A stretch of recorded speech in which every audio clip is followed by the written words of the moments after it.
Guys, myself doctor Yash. आज अपन discuss करेंगे important questions for Rajasthan medical officer exam और एफएमजी एग्जाम के लिए। फर्स्ट क्वेश्चन है, which of the following biomedical waste is disposed of in a yellow bag. Yellow bag के अंदर कौन कौन से बायोमेडिकल वेस्ट को डाला जाता है। अब येलो बैग के अंदर किस किस को डाला जाता है, जितने भी इन्फेक्शियस वेस्ट है, जितना भी इन्फेक्शियस वेस्ट है वो किस में डाला जाता है, वो डाला जाता है येलो बैग में। इसके अंदर क्या क्या आते हैं, ह्यूमन एनाटॉमिकल वेस्ट क्या आते हैं, ह्यूमन एनाटॉमिकल वेस्ट, जैसे कि फीटस हो गया,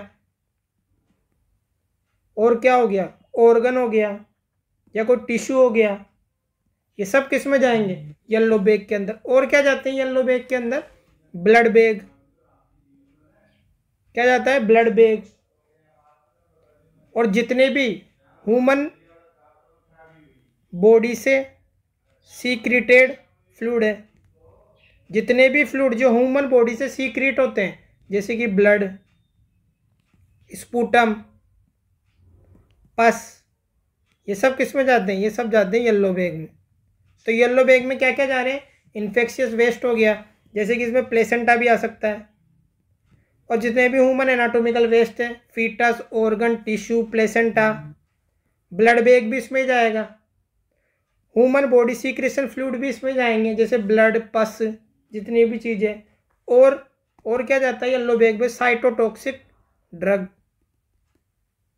और एक्सपायर्ड ड्रग और वैक्सीन, लाइव वैक्सीन वाइल, ये सब किस में जाएंगे, ये सब जाएंगे येलो बैग में। और जो भी चीज़ ह्यूमन बॉडी के फ्लूइड में कांटेक्ट में आएगी, जो भी चीज़ ह्यूमन बॉडी फ्लूइड के कांटेक्ट में आएगी, जैसे कि कॉटन, स्वैब, और क्या आएगा, gauze piece, dressings, plasters, bandage, ये सब किसके कांटेक्ट में आ रही है, ह्यूमन बॉडी फ्लूइड के कांटेक्ट में आ रही है। जैसे गोज पीस अपन इन्फेक्टेड जगह को साफ करने के लिए यूज में लेते हैं, ये सब चीज़ें कहाँ पे कांटेक्ट में आ रही है, ह्यूमन बॉडी फ्लूइड के, तो ये भी किस में जाएगी, येलो बैग में। तो इतनी सारी चीज़ें येलो बैग में जाती है। अब आता है येलो बैग के बाद ब्लू बैग। तो ब्लड बैग किस में जाएगा, येलो बैग में। तो इसका आंसर क्या होगा, ए, येलो बैग के अंदर ब्लड बैग जाएगा। अब आता है ग्लव्स। ग्लव्स किस में जाते हैं, ये जाते हैं रेड बैग के अंदर।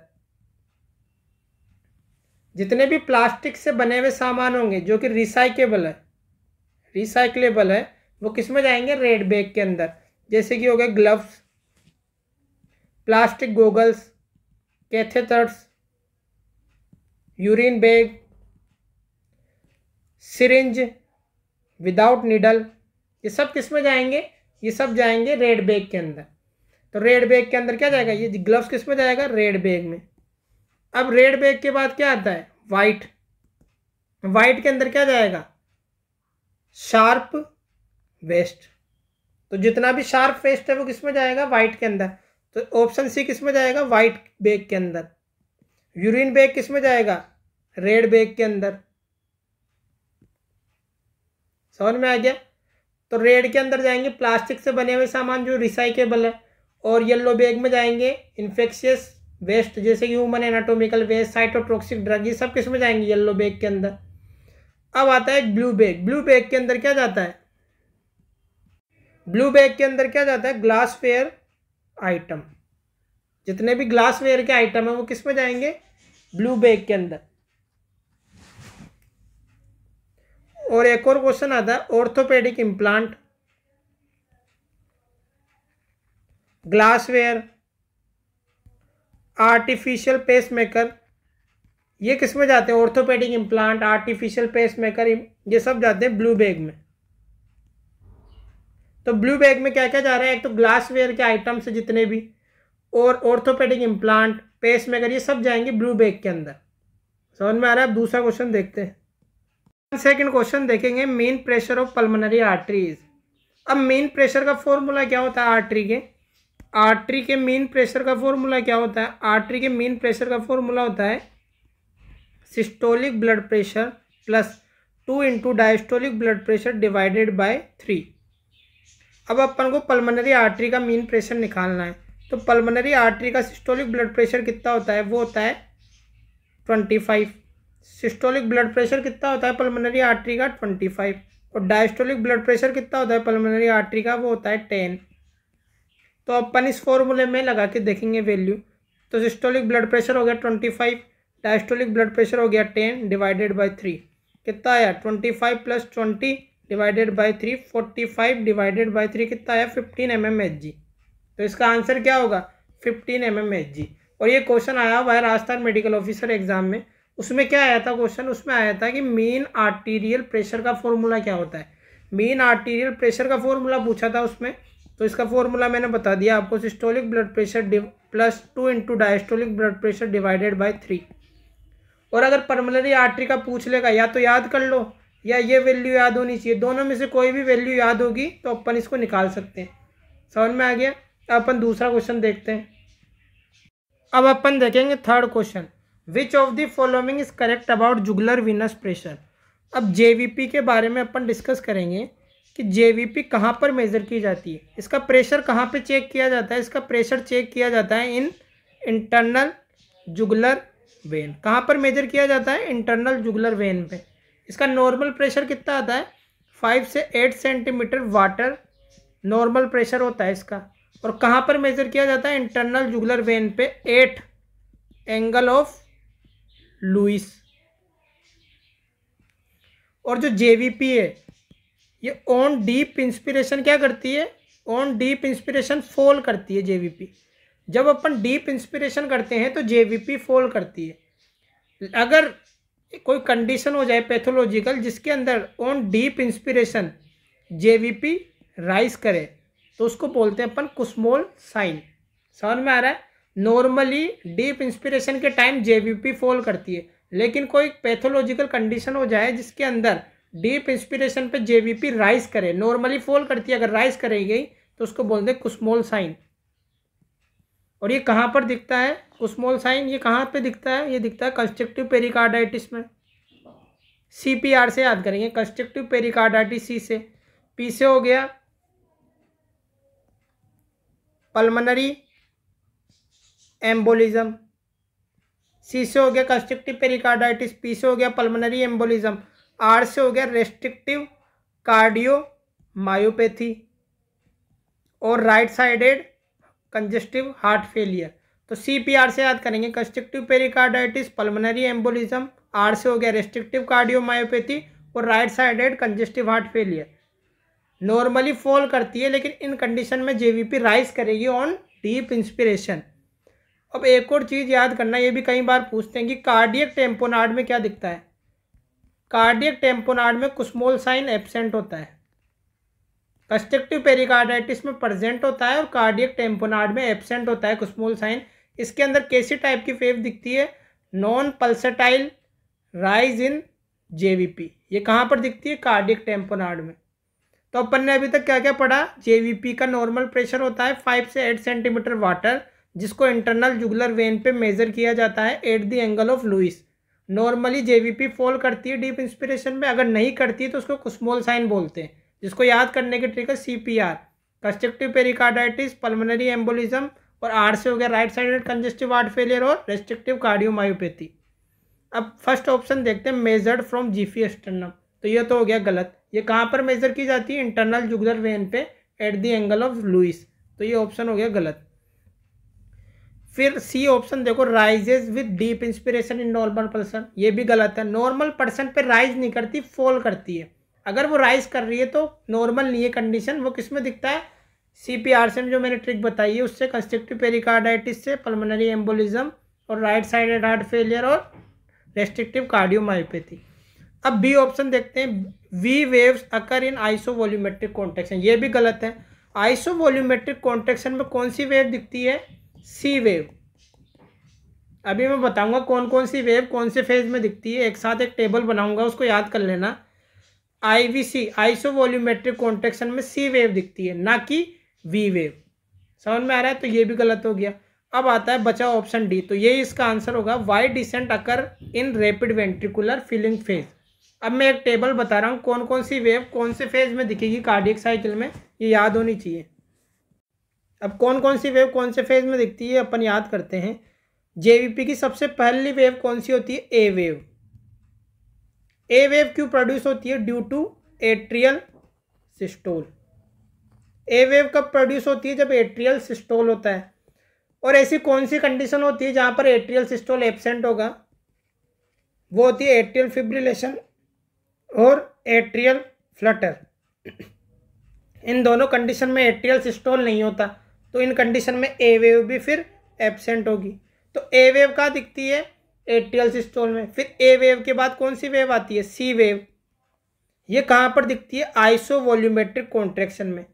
और ये क्यों फॉर्म होती है ये भी पता होना चाहिए। आइसोवॉल्यूमेट्रिक कॉन्ट्रैक्शन में दिखती है और ये क्यों फॉर्म होती है? Due to bulge of atrioventricular valve in ventricles. जब एट्रियोवेंट्रिकुलर वाल्व, कौन सा वाल्व? ट्राइकस्पिड वाल्व, जब बल्ज करेगा किसके अंदर? सॉरी, एट्रिया के अंदर। Bulge in atria. जब ट्राइकस्पिड वाल्व बल्ज करेगा एट्रिया के अंदर, उसकी वजह से यहाँ टर्बुलेंस क्रिएट होगी, जिसकी वजह से पॉजिटिव स्मॉल वेव बनती है जिसको बोलते हैं अपन C wave. Due to bulge of tricuspid valve in right atria, उसकी वजह से बनती है सी वेव इन आइसोवॉल्यूमेट्रिक कॉन्ट्रैक्शन। फिर सी वेव के बाद आती है वी वेव। ये क्यों बनती है? Due to atrial filling. Atrial filling के टाइम बनती है। ये क्यों बनती है? जब एट्रिया फिल होता है पैसिवली, जब एट्रिया की फिलिंग हो रही है पैसिवली, तो ये वाल्व क्लोज होते हैं, ट्राइकस्पिड वाल्व और बाइकस्पिड वाल्व। जब ये ब्लड आके इससे टकराएगा तो यहाँ पर टर्बुलेंस क्रिएट होगी, वाल्व से आके टकराता है ब्लड, जिसकी वजह से वी वेव बनती है, जिसको बोलते हैं एट्रियल फिलिंग के टाइम वी वेव प्रोड्यूस होती है। इसका पीक कब आता है? Peak at level of H2। इसका पीक कब आता है? जब H2 का पीक आएगा। समझ में आ रही है? फिर आता है एक्स डिसेंट। एक्स डिसेंट कब बनती है? जब एट्रिया रिलैक्स करे। जब एट्रिया का रिलैक्सेशन होएगा, जब कौन सी वेव बनेगी? X descent wave. ये क्यों बनती है? जब ये वाल्व ओपन होता है, पल्मोनरी वाल्व, जैसे ही पल्मोनरी वाल्व ओपन होगा सारा ब्लड बाहर निकल जाएगा यहाँ से। जैसे ही ब्लड बाहर निकल जाएगा यहाँ से, तो यहाँ पर प्रेशर डिक्रीज होगा। जब प्रेशर डिक्रीज होगा तो जेवीपी भी फॉल करेगी, क्योंकि यहाँ पर प्रेशर डिक्रीज हो गया, सारा ब्लड बाहर चला गया, तो वेंट्रिकल का प्रेशर डिक्रीज होगा। अब ये जो प्रेशर यहाँ पर डिक्रीज हुआ है तो एट्रिया में भी प्रेशर डिक्रीज होगा, जिसकी वजह से जेवीपी फॉल करेगी। तो जब एट्रिया रिलैक्स रहते हैं तो कौन सी वेव बनती है? X descent wave. और एक और क्वेश्चन पूछ सकता है ड्यूरिंग रैपिड इजेक्शन फेज। तो रैपिड इजेक्शन फेज के टाइम भी कौन सी वेव बनती है? एक्स डिसेंट वेव, क्योंकि ब्लड बाहर निकल रहा है, पल्मोनरी वाल्व ओपन हो रहा है, तो सारा ब्लड बाहर निकल रहा है, तो रैपिड इजेक्शन फेज के टाइम पे एक्स डिसेंट वेव बनती है और उस टाइम पे एट्रिया रिलैक्स कर रहा है। एट्रिया के अंदर कुछ भी नहीं हो रहा, एट्रिया रिलैक्स है इस टाइम, और रैपिड इजेक्शन फेज है जहां वेंट्रिकल से ब्लड बाहर जा रहा है, उस टाइम पे बनती है एक्स डिसेंट वेव। फिर आती है वाई डिसेंट वेव। ये कब बनती है? During rapid ventricular filling phase, Y descent wave. जैसे ही ट्राइकस्पिड वाल्व ओपन होगा तो सारा ब्लड राइट एट्रिया से राइट वेंट्रिकल में चला जाएगा। जब ब्लड राइट एट्रिया से राइट वेंट्रिकल में जाएगा, जिसकी वजह से राइट एट्रिया में प्रेशर डिक्रीज होगा।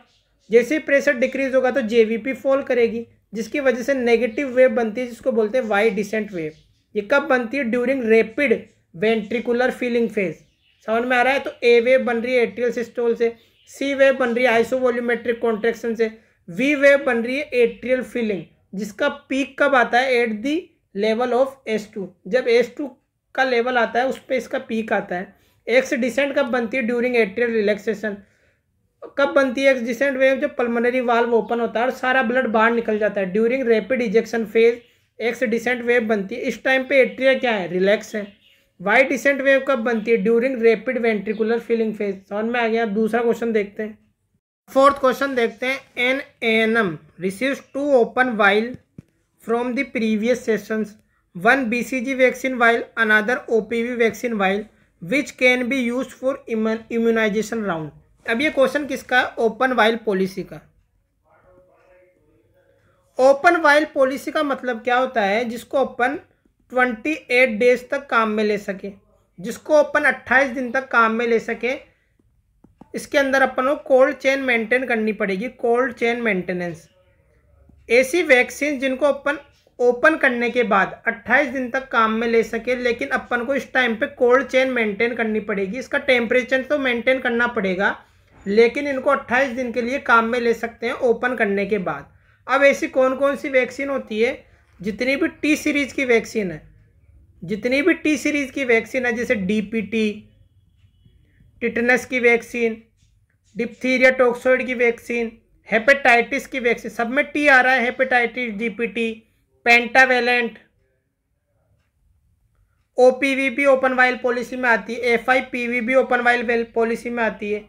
हेपेटाइटिस बी, एचआईबी की वैक्सीन भी ओपन वाइल पॉलिसी में आती है। डीपीटी, टिटनेस, डिप्थीरिया टॉक्सोइड, ये जितनी भी टीटी वाली वैक्सीन है ये सब ओपन वाइल पॉलिसी में आती है, जिनको 28 दिन तक काम में ले सकते हैं ओपन करने के बाद, लेकिन अपन को कोल्ड चेन मेंटेन करनी पड़ेगी। समझ में आ रही है? और लिक्विड पेंटावेलेंट, इसमें भी टी आ रहा है, पेंटावेलेंट, ये सब ओपन वाइल पॉलिसी में आती है। ओपीवी भी इसमें आती है, एफआईपीवी भी इसमें आती है। अब ये ओपन वाइल पॉलिसी किस में एप्लीकेबल नहीं है? इसके आंसर है BCG, MMR, measles rubella vaccine, rota virus vaccine, Japanese encephalitis vaccine, कोविड-19 की वैक्सीन भी ओपन वाइल पॉलिसी में नहीं आती। समझ में आ रहा है? तो इसका आंसर क्या होगा? बीसीजी और ओपीवी वैक्सीन एएनएम के पास में। तो बीसीजी को अपन काम में नहीं लेंगे क्योंकि ये ओपन वाइल पॉलिसी में नहीं आती, लेकिन ओपीवी को काम में ले लेंगे क्योंकि ओपीवी ओपन वाइल पॉलिसी में आती है। तो इसका आंसर क्या होगा? Discard BCG and use OPV, option C इसका आंसर होगा। फिफ्थ क्वेश्चन देखेंगे। According to revision of Jones criteria for the diagnosis of acute rheumatic fever in the era of Doppler echocardiography, all are minor Jones criteria in moderate and high risk population except. अब अपन को rheumatic fever के बारे में कुछ point पता होने चाहिए, पहले वो डिस्कस करेंगे फिर इस क्वेश्चन में आएंगे। अब रूमेटिक फीवर क्या है? टाइप 2 हाइपर सेंसिटिविटी रिएक्शन है। कैसी रिएक्शन है? Type 2 hyper sensitivity reaction. क्या है ये? टाइप 2 हाइपर सेंसिटिविटी रिएक्शन है। और ये रिएक्शन क्यों होती है? After sore throat infection of Streptococcus. After sore throat infection of Streptococcus क्या होती है? टाइप 2 हाइपर सेंसिटिविटी रिएक्शन होती है। अब इसके अंदर क्या क्या चीज़ें मिलती है उसको याद करेंगे अपन। मेजर क्राइटेरिया को याद करेंगे अपन केसेस से। सी से हो गया कार्डाइटिस। कार्डाइटिस में क्या क्या चीज़ें मिलेगी? पेरिकार्डाइटिस। पेरिकार्डाइटिस में क्या मिलेगा? चेस्ट पेन मिलेगा, साथ में एसटी एलिवेशन मिलेगा कॉनकेव अपवर्ड्स। तो कार्डाइटिस पे एक तो मिलेगा अपन को पेरिकार्डाइटिस, जिसके अंदर अपन को क्या मिलेगा? चेस्ट पेन और पेरिकार्डियल रब, और एसटी एलिवेशन मिलेगा कॉनकेव अपवर्ड। और कार्डाइटिस पे क्या मिलेगा? पेरिकार्डाइटिस के अलावा मायोकार्डाइटिस। मायोकार्डाइटिस कैसे मैनिफेस्ट करेगा? ये करेगा हार्ट फेलियर से। अब जब हार्ट फेलियर होगा उसकी वजह से क्या होगा? Dilation of mitral valve, annulus और ट्राइकस्पिड एनुलस को क्या होगा? डायलेशन होगा, जिसकी वजह से क्या हो जाएगा? Mitral regurgitation.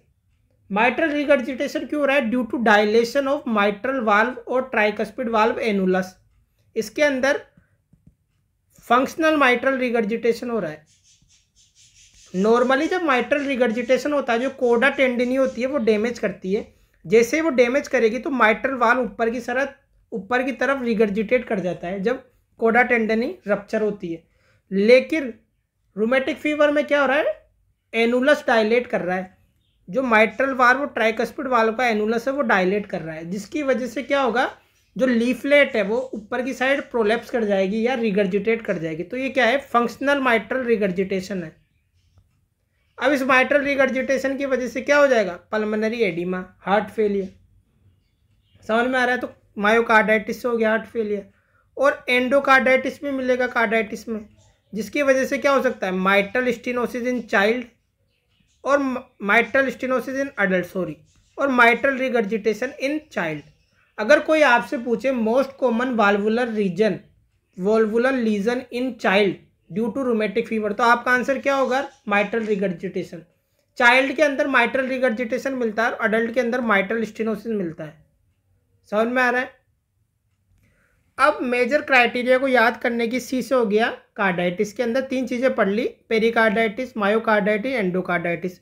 ए से क्या हो गया, अर्थराइटिस। एस से क्या हो गया, सिंडनमेंस कोरिया। ई से क्या हो गया, इरिथीमा मार्जिनेटम। और एक और एस से क्या हो गया, सबक्यूटेनियस नोड्यूल। तो केसेस से याद किया मेजर क्राइटेरिया, कार्डाइटिस, उसके अंदर आ गया पेरिकार्डाइटिस, मायोकार्डाइटिस, एंडोकार्डाइटिस।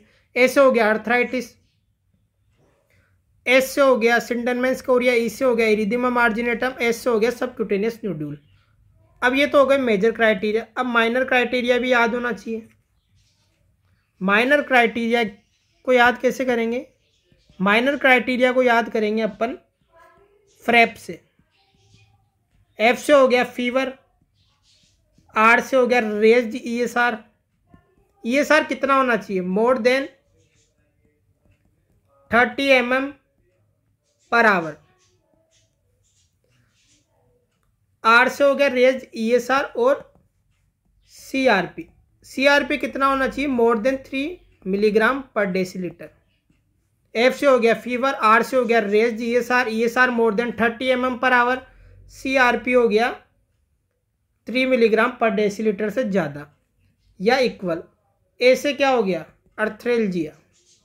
ये सब अपन किसके लिए पढ़ रहे हैं, minor criteria high risk population के लिए। तो इसमें क्या हो गया, अर्थरेल्जिया। अर्थरेल्जिया कैसा होगा, इसके अंदर हाई रिस्क पॉपुलेशन में कौन सा अर्थरेल्जिया आता है, मोनो अर्थरेल्जिया। और जो पॉली अर्थरेल्जिया है, सॉरी, हाई रिस्क पॉपुलेशन के अंदर कैसा अर्थरेल्जिया आएगा, मोनो अर्थरेल्जिया। और जो लो रिस्क पॉपुलेशन है उसके अंदर कैसा अर्थरेल्जिया आएगा, लो रिस्क पॉपुलेशन में माइनर क्राइटेरिया में लो रिस्क पॉपुलेशन के लिए आएगा पॉली अर्थरेल्जिया।